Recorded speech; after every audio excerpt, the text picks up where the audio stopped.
Pushkin. In the episode you're about to hear, I mentioned the new podcast Business History, and I thought you might want to hear a bit more about it. Business History is hosted by two podcasting legends, Robert Smith and Jacob Goldstein. Robert and Jacob tell the stories behind famous companies and iconic products, and chart financial booms and bursting bubbles. And, as they say in Hollywood, this new show comes from the producers of Cautionary Tales. Listen to Business History wherever you get your podcasts, or search Business History Podcast on YouTube to see it in video form. Lincolnshire, on the east coast of England.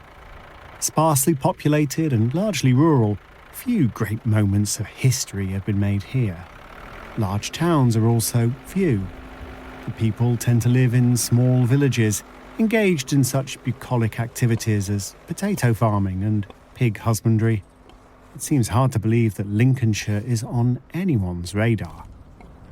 The county is famed for something, though, being flat. And that flatness has given Lincolnshire a geopolitical significance. It's perfect for air bases. Attention, attention, attention. This is an operation alert. Scramble, scramble, scramble. In the early summer of 1974, Lincolnshire is home to V-Force of the RAF. The giant Vulcan bombers screaming up this long runway are part of Britain's nuclear deterrent. If the Soviet Union launches a surprise atomic strike, these Royal Air Force crews have just a few minutes' warning to get into the air and hit back, devastating Karl-Marx-Stadt, Minsk or Moscow in retaliation. The Vulcan pilots would doubtless have much on their minds given the mission ahead, but few wasted time in thinking of their return home. The quite reasonable assumption is that the Russians would pulverise Lincolnshire and its runways while they were away. It's late on a Saturday afternoon, and farmer Gordon Atkinson is working in a sugar beet field near the hamlet of Brandy Wharf. But a distant noise prompts him to look up from his labours. "I heard this rumble and thought, it's going to be a thunderstorm," he said. But that rolling boom was no act of God. Its origins were man-made. An enormous explosion has just ripped across northern Lincolnshire. And if that wasn't obvious to Gordon Atkinson, it was all too clear to his elderly mother. She's been spending a quiet afternoon at home, 20 miles nearer the epicentre of the detonation. Her house was now a shambles. The blast ripped the front door off its hinges and sent it rocketing up the staircase to the floor above. If she could see, Mrs. Atkinson might have despaired at the state of her lounge, littered as it was with shards of glass and tatters of curtain cloth. But she couldn't see. The blast wave had come whooshing down the chimney stack, filling the house with a blinding, choking veil of soot. People 10, 20, even 30 miles from the explosion stopped in their tracks to look in the direction of Mrs. Atkinson's village, Flixborough. Teenager Ludwina Beckers was watching the football on TV with her 4 brothers. Rushing to look out the window, the family joked about what the source of the noise might be. But then we saw the mushroom cloud, dark and ominous in the sky, said Ludwina. All laughter in the Beckers household stopped. Had World War III really begun?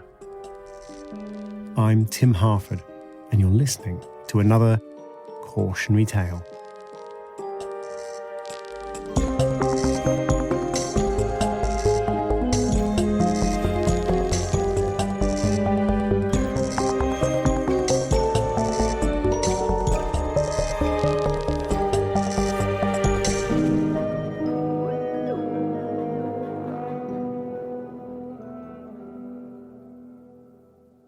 You've probably never heard of polycaprolactam, even by its snappier moniker, nylon 6. But I'll bet there's some nylon 6 within arm's reach of you right now. It's used in all manner of items. It makes the bristles of toothbrushes and the strings of tennis rackets. You can find it inside almost every electrical gadget. And since nylon 6 is used to fashion medical implants, you might even have some inside you. Nylon 6 is strong, hard and tough. It won't conduct electricity and doesn't taint foods it comes into contact with. It's useful stuff, and it would be hard to imagine our world without it. Flying a plane, driving a car, or even getting dressed in the morning would be a very different proposition without nylon 6. Nylon 6 was an invention of Nazi Germany. The polymer was used to make parachute canopies, tyres for warplanes, and the tow ropes of gliders. But nylon 6 production really boomed in the post-war years, with factories around the world pumping out the stuff. Depending on where you lived, it might be marketed as Perlon, Nylotron, Ultramid, or Durathan. I won't bore you with the details of its manufacture, but this story centres around the production of caprolactam from which nylon 6 is made. By the 1970s, nylon 6 was in huge demand. The fibres were so ubiquitous that there was even a fashion for people to carpet their entire homes wall to wall with the stuff. To meet this clamour, a joint venture was launched by the Dutch State Mines and the British National Coal Board. There had been a modest factory at Flixborough making fertiliser from the mucky waste from local steel foundries. But now, under the name Nipro, Flixborough was getting into the glamorous world of polymers. The plant would be transformed at the cost of many millions of pounds, and the workforce would swell into the hundreds. Local newspapers soon filled up with recruitment ads for chemists, engineers, shorthand typists and canteen staff. It was expected the complex would use as much power as a city of 500,000 people, all to produce 70,000 tonnes of caprolactam per year. It would be Britain's biggest, indeed its only, caprolactam plant. Nipro was essentially putting all its eggs in one basket. And to many, this reasoning seems sound. Building a single mega factory offered considerable economies of scale. It would simplify transport and logistics and allow Nipro to strike bulk buying deals for energy and raw materials. So, in sleepy rural Lincolnshire, on a curve of the broad River Trent, the Nipro works quickly took shape. Gargantuan cranes hoisted gleaming steel processing tanks into place. Chimneys and cooling towers went up, as did tall, spindly flare stacks. After dark, their flames, along with countless strings of lights, picked out the silhouette of the plant against the night sky. Dennis Lawrence was one of Nipro's employees. He loved the job, he told his family. The plant was just so modern, so clean. But all was not well at Nipro. The target was to produce 70,000 tonnes of caprolactam per year, but by 1974, 2 years into the expansion, only 47,000 tonnes were likely to leave the factory gate. For Nipro to turn a profit, they needed to make more of the stuff, and quickly. The heart of the factory was a series of 6 identical steel reactor vessels. These cylindrical tanks were installed in a line and connected by pipework. The first 16-foot-tall vessel was the highest in this chain. The second vessel was placed 14 inches lower, and so on. Thus, gravity would aid the flow of chemicals from one down to the next. And the chemical inside was liquid cyclohexane, which was pressurized, heated, and then blasted with compressed air as it traveled through the vessel. The bosses at Nipro had high hopes for this part of the plant, But so far, its operation was proving troublesome. Nipro worker Dennis Lawrence confided to his wife that there had been leaks.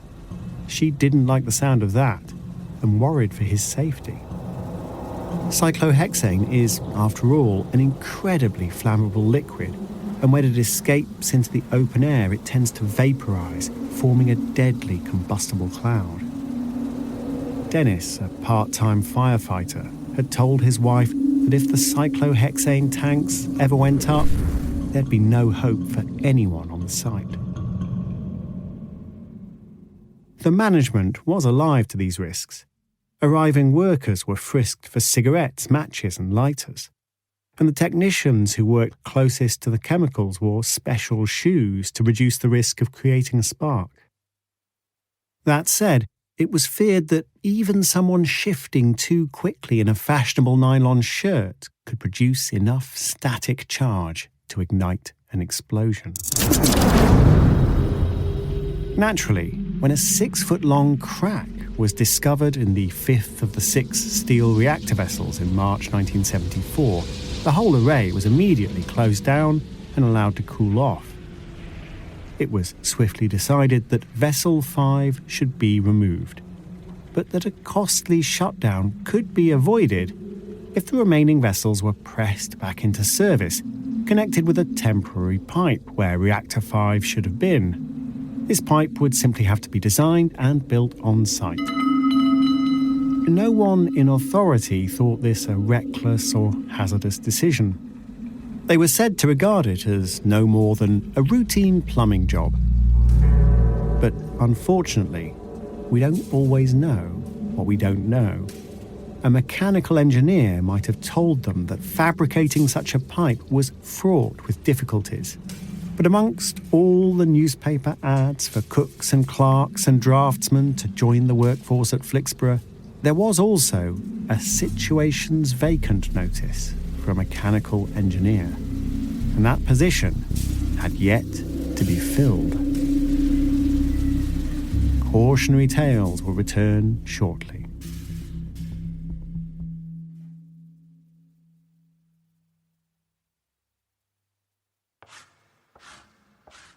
The plans for the temporary pipe were supposedly sketched out in chalk on the floor of the factory's workshop. And if that sounds worryingly cavalier, you haven't heard the half of it. The existing pipes, carrying pressurized and scalding hot liquid cyclohexane from vessel to vessel, measured 28 inches across. But no spare piping of that size could be found laying around the Nipro plant. Instead of delaying the repair to order some, a handy length of 20-inch pipe was substituted, roughly half the capacity of the original. Pushing the cyclohexane from a broad pipe into a thinner one creates issues, but some rough calculations reassured the Nipro bosses that the smaller pipe could take the strain. But the original 28-inch pipes ran straight, and by removing Reactor 5, the Nipro workers now needed its smaller replacement to accommodate the considerable drop in height from Vessel 4 to Vessel 6. So, they gave the new pipe a dogleg by welding 2 joints along its length. So now the pipe ran straight, dropped down, ran straight a bit more, dropped down again, and then joined Reactor Vessel 6. If they'd consulted the relevant safety standards, the men putting these kinks in the pipe would have known that their welds weren't up to the task. For when you force a moving liquid to change direction, it puts extra strain on the points where your pipe bends. This is all bad, but we're still not finished. The forces acting on the pipe's 2 bends would also cause a so-called turning moment, causing the metalwork to shift and twist in worrying ways. To counteract these forces, they need to secure the whole structure firmly. But as they hoisted their replacement pipe into place, the Nipro workers merely perched it on some flimsy scaffolding poles. Each original pipe was fitted with a bellows joint, essentially a rubber section that could expand and move to help absorb some of the forces acting on the rigid metalwork. No one thought to ask the manufacturer of these rubber joints if they were strong enough to absorb the forces at play in this jerry-rigged pipework. If the replacement pipe began to buck and squirm, would these bellows joints just split apart? A mechanical engineer would immediately have spotted all these dangers, but there wasn't one on site. A chemical engineer ran the Nipro operation. He was no doubt highly trained in his own field, but such training was narrow back then and wouldn't have included even the most basic mechanical concepts. It was an electrical engineer who oversaw the repair crew, and he wasn't educated to degree level, and the workmen themselves can hardly have been expected to spot the flaws in the design. What's more, they were working at breakneck speed to complete the job. The crack in Vessel 5 had been spotted on March the 27th, 1974. Once it had been lifted clear, the design, building and installation of the replacement pipe had taken just 30 hours. There followed a rather half-hearted attempt to test the dog-legged assembly. Gas rather than liquid was pushed into the pipe at pressures approximating the normal operation of the system. The normal operation, mind. No thought was given to an abnormal spike in pressure. The system, of course, had a safety valve to release pressure if such a spike became too much and threatened to burst the vessels and original pipes. But the replacement pipe was never tested to see if it would fail before this safety valve kicked in.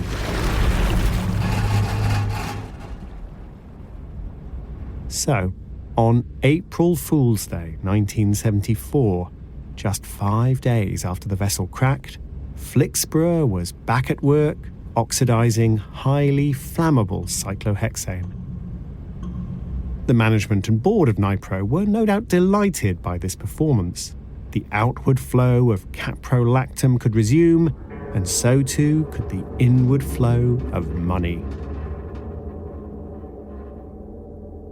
Whenever you centralize production, when you put all your eggs in one basket, as Nipro had, you can realize considerable gains. But this always comes with risk. In a recent episode of the new podcast, Business History, host Jacob Goldstein looked at the success of the American airline Southwest. Southwest began as a budget regional carrier out of Texas, but its no-frills approach soon made it a major national airline, able to turn a profit each and every year for 47 years.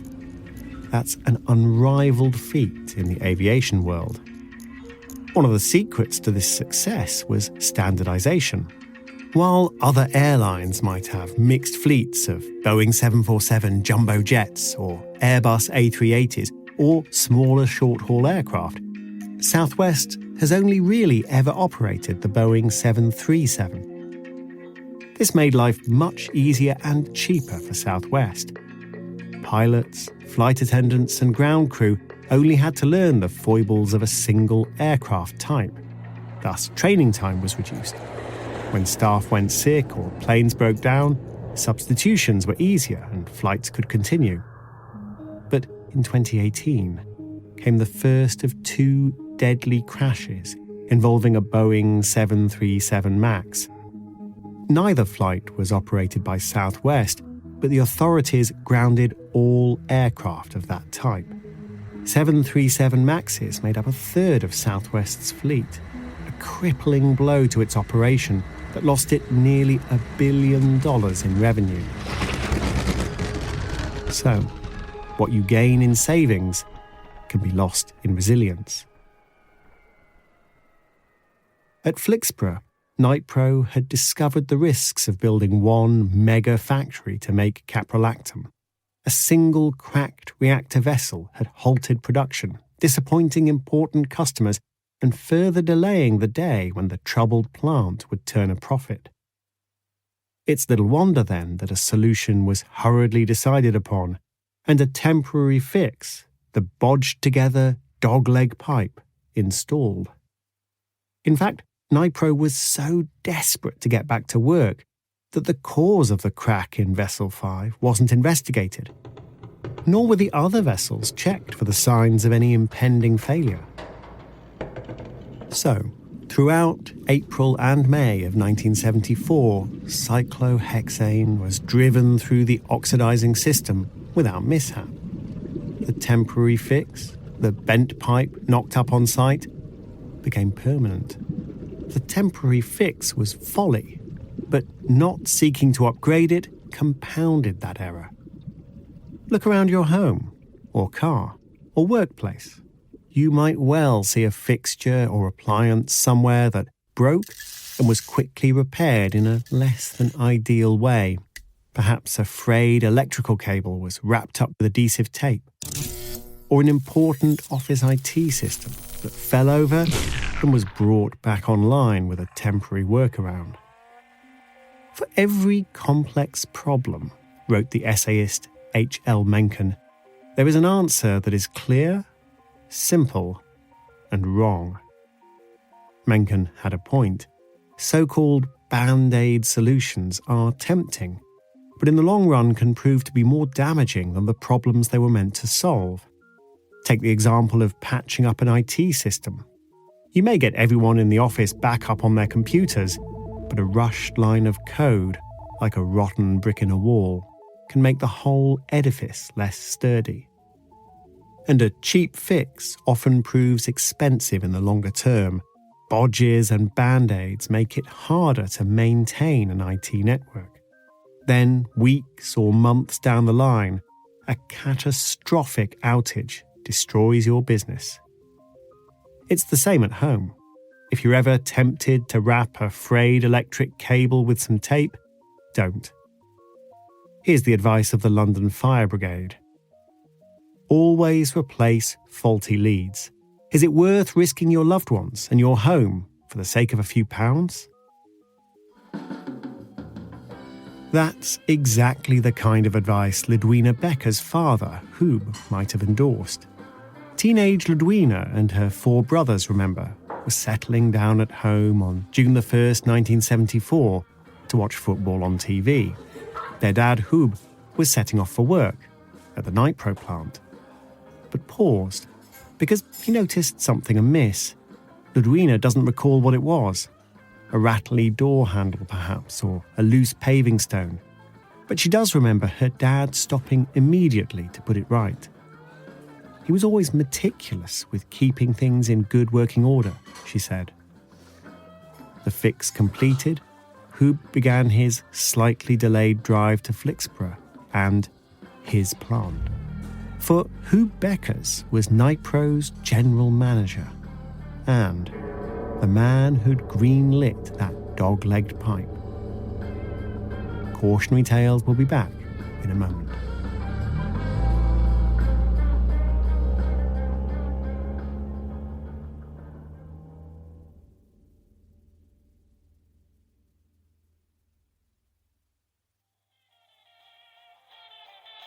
Dennis Lawrence was also on the afternoon shift at Nipro that sunny June Saturday.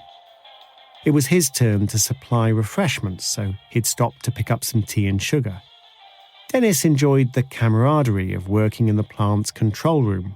At 48, he was older than the other lads, who called him Grandad, but he was a popular member of the team.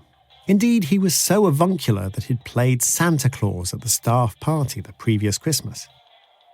Dennis was in a particularly good mood that summer's day. He'd weathered some financial difficulties, but had just made the final repayment on his bankruptcy debts. He was in the clear at last. The control room was the brains of the plant, and it never stopped.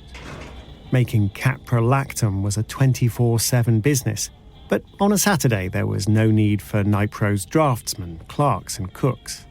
Instead of 300 workers, only around 70 people were working across the site. There were men in workshops, storehouses and laboratories dotted all over the estate. Thomas Crooks, the security guard, was on duty. A tanker truck driver had parked up at the factory too. A day or so earlier, several leaks had been detected in the 5 remaining reactor vessels. These leaks came and went, seeming to fix themselves. No inspection was made, since the special spark-proof tools needed to work so close to the flammable cyclohexane had been locked away and couldn't be accessed.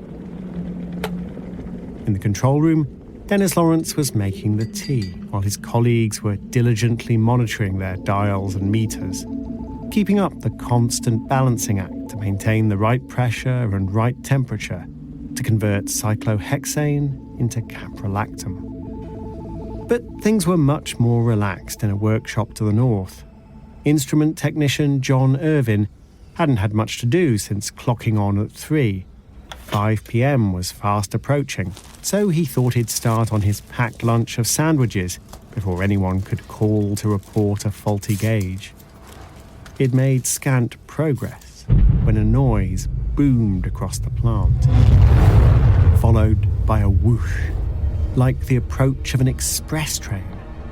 Through the workshop window, John could see men running into the control room, while others left it with equal urgency. The technician put down his sandwich and made for the door to join those fleeing. The first boom John had heard was the temporary pipe between reactor vessels 4 and 6 breaking open. The whoosh was hot cyclohexane escaping into the air and forming a vast, flammable cloud. Drifting across the chemical works, it was only a matter of time before this cloud encountered a spark or flame. You see the explosion before you hear it, said John. A tsunami of flame coming towards me at great speed. That's when I screamed. Then there was a tremendous gust of wind, and I remember being lifted off the ground, and then something hitting me on the head. When John regained consciousness, the workshop had collapsed on him. The ceiling was down, the walls punched in, windows shattered, and the contents of the room flung around. Fortunately, some sturdy workbenches had withstood the blast and sheltered the young technician from being crushed. They also offered him an escape route, a tunnel to exit the building. Thus began a hellish journey. Every one of John's fingers had been broken. But on hands and lacerated knees, he crossed the glass and sharp rubble. I crawled, and I was screaming, but I couldn't even hear my own screams. The blast had deafened John. That wasn't his most urgent problem, though, because the explosion also left him blinded. He scrabbled madly from room to room, eventually finding himself outside. He knew the layout of the plant, but now stumbled sightless through an unfamiliar landscape, repeatedly crashing into unexpected obstacles. Disoriented, John most feared plunging into an acid storage pit he knew was somewhere along his route. Miraculously, he negotiated the catwalk over the acid pool without tottering in. At that point, I got hopelessly lost, said John. I stood up a few times and waved my hands around and shouted for help. No one answered his calls. Blinded and surrounded by raging fires, the badly wounded technician slumped down in the rubble, defeated. I just thought I was going to die.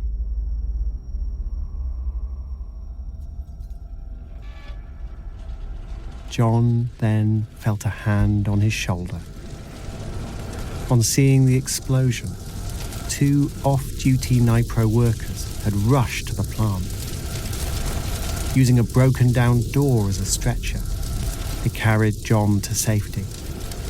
A volunteer ambulance crew had also hurried to the disaster, and without anaesthetic began to stitch up the worst of the many wounds across John's face. "They managed to clean me up as best they could," said John, who assumed it was just the blood from these cuts that was obscuring his vision. His injuries would, however, prove to be life-changing. 22-year-old John Irvin would never see again. 5 miles away, the family of Dennis Lawrence gazed dumbfounded towards the explosion. Had Nipro really gone up? People were phoning up to say that's exactly what had happened. Dennis's daughter was sure he'd be fine, but Mrs. Lawrence had no illusions. "Your dad isn't coming back," she said calmly, as silence descended on the family home. She was right. And Dennis wasn't the only fatality. Thomas Crooks, the security guard, was dead. The visiting tanker driver, dead too. Across the plant, 28 people had perished. The toll was heaviest in the control room where Dennis had worked. There were 18 people in there. None of them survived. And lost with them were all the records of what happened leading up to the blast. It was estimated that the cyclohexane ignited with the force of around 30 tons of TNT, easily the biggest peacetime explosion in British history. It's a miracle, then, that no one beyond the factory gates was killed. When farmer Gordon Atkinson arrived home close to the plant, he found his mother shaken but thankfully alive. It was like a ghost village, he said.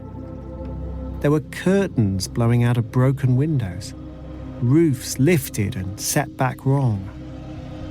Fire raged on at Nipro for 10 full days, and specialist coal mine rescue teams were drafted in to recover the buried dead.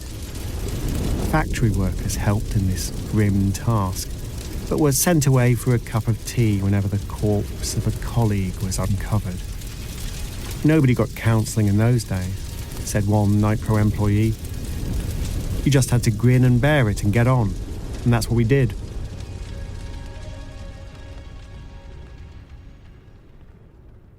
Questions immediately arose about the wisdom of Nipro building a caprolactam megaplant. Stockpiling such vast quantities of chemicals on a single site undoubtedly resulted in the huge scale of the explosion. But the shockwaves of the disaster spread far beyond rural Lincolnshire. With its sole caprolactam maker reduced to rubble, the already shaky UK economy tottered too. Vast sums were wiped off the stock market as chemical companies, textile weavers and carpet makers faced a drought of raw materials. There was even a run on nylon stockings in the shops as consumers panic bought ahead of looming shortages and expected price rises. Hube Beckers, the general manager at Nipro, had missed the explosion by a few minutes, thanks to a decision to stop for a little bit of DIY before leaving home. He now set about defending the safety culture at his plant, likening it to the stringent procedures observed at, say, a nuclear power plant. When a court of inquiry was convened, Hube gave detailed evidence and supplied copious notes about the decision to replace reactor vessel 5 with a temporary pipe. He argued that all necessary protocols had been followed. The inquiry, though hampered by the total destruction of data from the control room, concluded that there had been a litany of errors in the design, construction, and installation of that pipe. The integrity of a well-designed and constructed plant was thereby destroyed, read its report. In other words, a cheap Band-Aid solution had devastated a multi-million-pound operation, claiming many lives in the process. No one faced prosecution for the blast. Health and safety legislation was still being debated in Britain's Parliament. But the night pro-blast informed the formulation of these new laws. Henceforth, no one could install such a flimsy pipe and still claim they'd followed the rules. The Flixborough plant was rebuilt, this time with greater attention to safety and survivability. The control room, for example, would be placed further from danger and built to withstand any future explosion. And the new boss? Same as the old boss. Hubert Beckers stayed on as the general manager, and his family remained in the area. His teenage daughter, Ludwina, enrolled in a local college. Walking into the common room, she noticed another student in a t-shirt. One of his arms was extremely scarred, she remembers, from his hand right up to the sleeve. Ludwina asked the boy what had happened. His reply was simple and direct. Your dad's factory did that.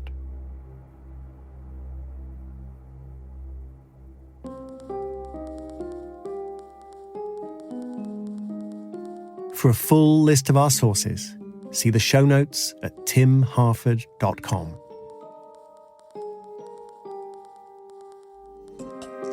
Cautionary Tales is written by me, Tim Harford, with Andrew Wright, Alice Fiennes and Ryan Dilley.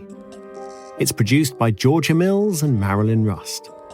The sound design and original music are the work of Pascal Wise. Ben Nadaf Hafri edited the scripts. The show also wouldn't have been possible without the work of Jacob Weisberg, Greta Cohn, Eric Sandler, Carrie Brody, Christina Sullivan, Kira Posey, and Owen Miller. Cautionary Tales is a production of Pushkin Industries. If you like the show, please remember to share, rate, and review. It really does make a difference to us.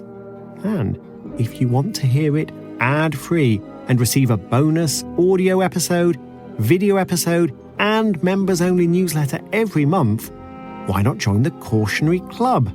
To sign up, head to patreon.com/cautionary club. That's Patreon, patreon.com/cautionary club.